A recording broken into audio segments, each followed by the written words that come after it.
මම sewing craft ශ්‍රී Lanka Facebook පිටුව කරගෙන යන ගයනි සමරසිංහ.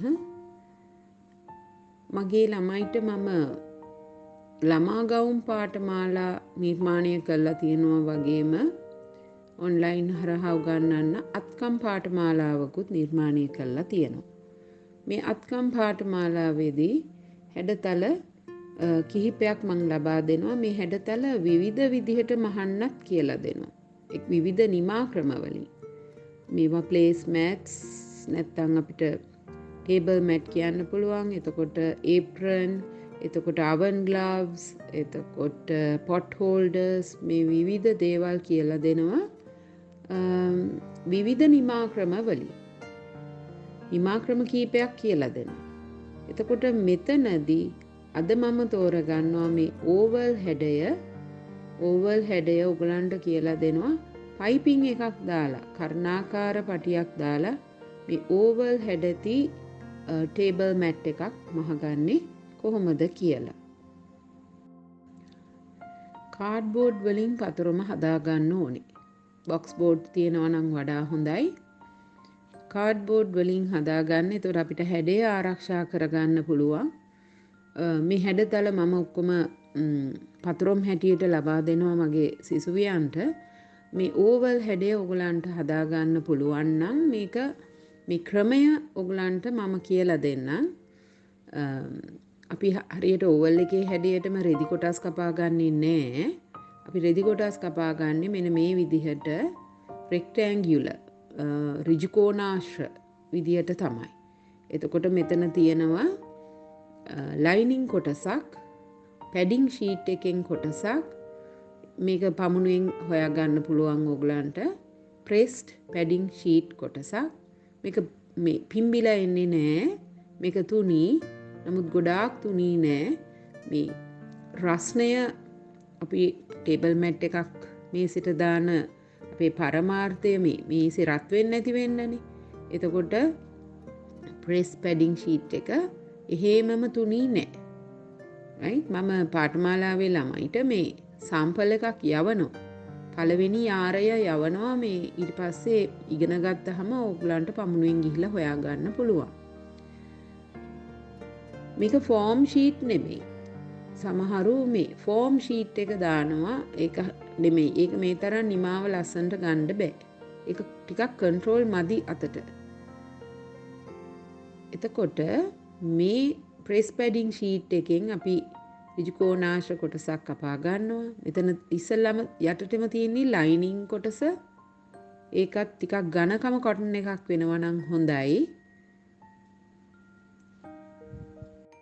මුද්‍රිත රෙදි කොටසේ ඇඳ ගන්න එපා. හැඩය අඳින්න එපා. අවශ්‍ය ප්‍රමාණය බලා ගන්නවා විතරයි. අපි වටින්ම අඟල වගේ ඉඩ තියා ගන්න. ළඟටම ගන්න එපා, ළඟටම කපන්න එපා ඍජුකෝණාශ්‍රය. ඊට පස්සේ මේ විදිහට තුනම අහුවෙන්න ඇල්පෙන්ති ගහ ගන්න ඕනේ. හොඳ රෙද්ද, පැඩිං ෂීට් එක සහ ලයිනින් එක. තුනම අහුවෙන්න ඇල්පෙන්ති ගහ ගන්නවා. ඇල්පෙන්ති ගහගෙන අපි මේ හරි මැද දැන් මගේ මෝස්තරේ ඉරි වලින් මහන්න පුළුවන් කියලා මම හිතුවා. මොකද මේකේ පොඩ්ඩක් අර හතරැස් ගතියක් තියෙන පින්තූර මෝස්තරයක් මුද්‍රණය තියෙන්නේ. ඉතින් ඒක නිසා ඒ වගේ වෙලාවක මම රවුමට මහන්න යන්නේ. මම හිතුවා ඒක පේලි මහනවා කියලා. මේ එක විදිහට මේක ක්විල්ට් කරගන්න පුළුවන්. අතේ කරන්නත් පුළුවන්. නමුත් දැන් මැෂින් තියෙන නිසා අපිට මැෂින් එකේ සාමාන්‍ය මැස්මට වඩා පොඩ්ඩක් බුරුල් කරනවා අපි. මේ බුරුල් කරනවා කියන්නේ නූල් බුරුල් කරනවා කියන එක නෙමෙයි. දුර ප්‍රමාණය පොඩ්ඩක් වැඩි කරගන්න පුළුවන්. මෙහෙම දුර ප්‍රමාණය පොඩ්ඩක් වැඩි කරගෙන හරියටම මැදින් මහන්න පටන් ගන්න පළවෙනි මැස්ම. මේ ඔයාලට පේනවා මේ මම අත තියලා පොඩ්ඩක් මේ තද කරලා අල්ලගන්නත් පුළුවන් අපිට කන්ට්‍රෝල් කරගන්නවා. අපි මැද ලයින් එක ඉස්සෙල්ලාම මහනවා. නූල් කොන් පේන්න මන් තියලා තියෙනවා ඔයගලන්ට. උඩ ඉඳලා පල්ලෙහාට මැද ලයින් එක ඉස්සල්ලාම මහනවා. මේ නොපිට පැත්තෙන් මේ ලයිනින් එකෙත් ඕගලන්ට පේන්න මම ෆොටෝ එක දාලා තියෙනවා. මේ විදිහට මැද ලයින් එකේ ඉඳලා එක පැත්තකට ලයින්ස් මහගෙන යන්න පුළුවන්. මැද ලයින් එකෙන් පටන් ගන්නවා. ඊට පස්සේ ඒ වම් පැත්තට හෝ දකුණු පැත්තට ඕගලන්ට හුරු පැත්තකට මහගෙන යන්න මේ විදිහට. ඊට පස්සේ මැද ලයින් එකේ ඉඳලා අනිත් පැත්තට මහන්න පටන් ගන්න. දකුණු පැත්තට මැහුවා නම් මැද ලයින් එකේ ඉඳලා වම් පැත්තට මහන්න පටන් ගන්න. මේ විදිහට මුළු මේ සූදානම් කරගත්තු කොටසම මේ අපි ප්ලේස් මැට් එක අපේ ටේබල් මැට් එක කපා ගන්න. ඕවල් හැඩයට අවශ්‍ය ප්‍රමාණයට අපි මේ විදිහට ලෑස්ති කරගන්නවා මුලින්ම. ඊට පස්සේ ඔයගලන්ට පුළුවන් අර ලෑස්ති කරගත්තු කාඩ්බෝඩ් පතරොම කඩදාසි වලින් කරන්න එපා කියලා මම කියනවා. හැඩය ආරක්ෂා වෙන්නේ නැහැ.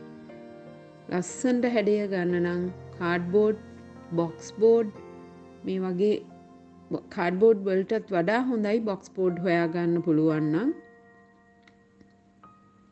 මේ වගේ අපි හදාගත්තු පතරොම තියලා නොපිට පැත්තෙන් අපිට ඇඳ ගන්න පුළුවන්. පැන්සල් එතකොට ඔය ඉරේසබල් පෙන් කියලා තියෙනවා, මාකර් පෙන්ස් තියෙනවා, මේ ටේලර් චොක් තියෙනවා. මේ ශේස්ත්‍රයේ මේ මෙහුම් ශේස්ත්‍රයට පාවිච්චි කරන පෑන් පැන්සල් වලින් විතරක් වැඩ කරන්න. හොඳට පේනවා කැපිලා යනවා කියලා කාබන් පෑන් පාවිච්චි කරන්න එපා. මේ ලියන පෑන්, රතු පෑන්, නිල් පෑන්, කළු පෑන් ඒවයින් පාවිච්චි කරන්න එපා. නිත් පුළුවන් තරම් බලන්න පැන්සලක් පාවිච්චි කරන්න. ඔය HP පැන්සල් මේ හොඳට ඇඳෙනවා. ඉතින් මේ විදිහට නොපිට පැත්තෙන් ඇඳගත්තට පස්සේ අපිට කපා ගන්න පුළුවන්. ඒ හැඩය අපි මේ විදිහට හැඩය කපා ගන්නවා. මේ විදිහට හැඩය කපා ගත්තට පස්සේ අපිට අවශ්‍ය වෙනවා කර්ණාකාර පටිය කපා ගන්න. අපිට අඟල් කීයක්ද කියලා වටරවුමේ අඟල් ගාන බලා ගන්න ඕනේ. මේ ටේප් එක තියලා මේ විදිහට හරියටම ගානට නැතුව අඟලක් දෙකක් වැඩිපුර කපා ගන්න. මොකද අත බුරුලෙන් මහගෙන යන්න. වැඩිපුර තිබුණොත් අපිට කපලා දාන්න පුළුවන්. මදි වෙලා ගලවලා මේකේ හැඩයත් සවුත්තු වෙලා ගලවන්න ගියත් ඕගලන්ට එපා වෙනවා. ඉතින් එකපාරම මහන්න ටිකක් වැඩිපුර තියාගන්න. අඟලක් දෙකක් වැඩිපුර කර්ණාකාර පටිය තියාගන්න. කර්ණාකාර පටියක් හරියට කපන්න පුංචි උදාහරණයක් කියන්නම්. ලේන්සුවක උඩ දකුණු කෙළවරට පහළ වම් කෙළවර තියලා නමා ගත්තාම ඔයගලන්ට හැදෙනවා ත්‍රිකෝණයක්. දැන් මේ මම රෙදි කොටසක මේ විදිහට තියලා ටේප් එක තියලා පෙන්නනවා. මට අවශ්‍ය අඟල් ගාන කපා ගන්න. මම මේ විදිහට ඇල්පෙන්ති ටිකක් ගහලා ඒක කන්ට්‍රෝල් කරගෙන තියනවා. නොවෙනස් වෙන්න ඇල්පෙන්ති ටිකක් ගහ ගන්න. මගේ දිග ප්‍රමාණය මම හදා ගන්න හදන්නේ මූට්ටු කරලා. ජොයින් කරලා මේ පටි දෙකක් කපාගෙන ඒ දෙක ජොයින් කරලා තමයි මම දිග හදා ගන්නේ. මට කපන්න අවශ්‍ය පළල මම ලකුණු කරලා තියෙනවා. අඟලක් සහ කාලක්. එකයි කාලක්. මට අඟල මදි. මොකද මේ මෙතන පොඩි ඝනත්වයක් එනවනේ. පැඩින් ෂීට් එකක් තියෙනවා. ඒක නිසා මම එකයි කාලක් තෝරගන්නවා. මම ඒක ලකුණු කරගෙන රූල තියලා ඒ ටික ලකුණු කරගත්තු ටික යා කරලා ඇඳගෙන මේ විදිහට කපා ගන්නවා. ඉස්සෙල්ලම ඒක කපා ගන්න. මොකද මේ ඇල්පෙන්ති ගහලා තියෙන පැත්ත වෙනස් වෙන්නේ නැහැ. එතකොට ඉස්සෙල්ලාම ඇඳගත්තු ඉර දිගේ කපා ගන්නවා. ඊට පස්සේ ඇල්පෙන්ත ගලව මේ නැම්ම දිගේ කපා ගන්න. ඊට පස්සේ මම පෙන්නලා තියෙනවා කොහොමද කර්ණාකාර පටියක් අපි මූට්ටු කරගන්නේ කියලා. කපනකොටම ඔයගලන්ට මේ හැඩය එනවා. සමහර වෙලාවට මේ හොඳ පිට නොපිට අපි ලකුණු කරගත්තේ නැත්නම් අපිට දාවාටියක් අපිට හම්බුනේ නැත්නම් අපිට මේකේ පැත්ත හොයාගන්න බැරි වෙනවා.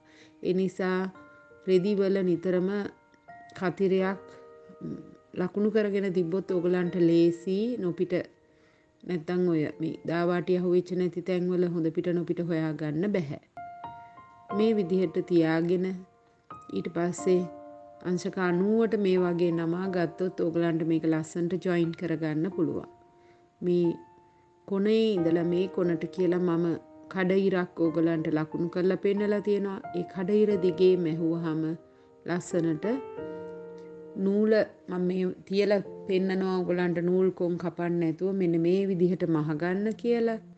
මේ විදිහට මහගෙන වැඩිපුර ටික කපලා දැම්මහම ජොයින්ට් එක මෙන්න මේ විදිහටයි පේන්නේ කියලා මම ඔයගලන්ට ෆොටෝ එකක් දාලා තියෙනවා. මේ විදිහට සූදානම් කරගත්තු කර්ණාකාර පටිය තියලා මහන්න මම මේ තෝරගන්න මෙහුම් වාසිය අඟල් කාලක් පටන් ගන්නකොට කර්ණාකාර පටියෙන් අඟලක් විතර අතෑරලා පටන් ගන්න. ඊට පස්සේ අත බුරුලෙන් කර්ණාකාර පටියත් බුරුලෙන් අල්ලගන්න තද කරන්න එපා. බුරුල කිව්වට රැල්ලක් අහුවෙන්නේ නෑ මෙතන. මේ විදිහට වටේටම මහගෙන යනවා. අපේ කර්ණාකාර පටියේ ජොයින්ට් එක ළඟදී අපිට ඒකත් ඕපන් කරලා මහන්න පුළුවන්. ජොයින්ට් එක ඇරලා මහන්න. ඊට පස්සේ අවසානයේදී අර පටන් ගත්තු තැනට ඇවිල්ලා මේ විදිහට දිකට්ට ගහලා මෙහුම ඉවර කරලා ගන්න පුළුවන්, කපලා දාන්න පුළුවන්. අපිට වැඩිපුර ටික දෙක මූට්ටු කරන්න අවශ්‍ය ප්‍රමාණය තියලා වැඩිපුර ටික පයිපින් එකේ කපලා දාන්න. ඊට පස්සේ මේ මූට්ටු කරන්න තියාගත්තු ප්‍රමාණය අපි මූට්ටු කරගන්න. මූට්ටුවත් ඇරලා ආයිමත් චුට්ටක් එතන මහගන්න. ඊට පස්සේ කතුරෙන් අපිට ක්ලිප් කරගන්න පුළුවන් මෙහුම ළඟටම මේ වගේ අඟලෙන් අඟලට ක්ලිප් කරගන්න. මෙහුම කැපෙන්න දෙන්න එපා. බොහොම කල්පනාවෙන් කරන්න ඕනේ වැඩක්. ක්ලිප් කරන්නත් ඕනේ මෙහුම ළඟට, නමුත් මෙහුම කැපෙන්න දෙන්න එපා.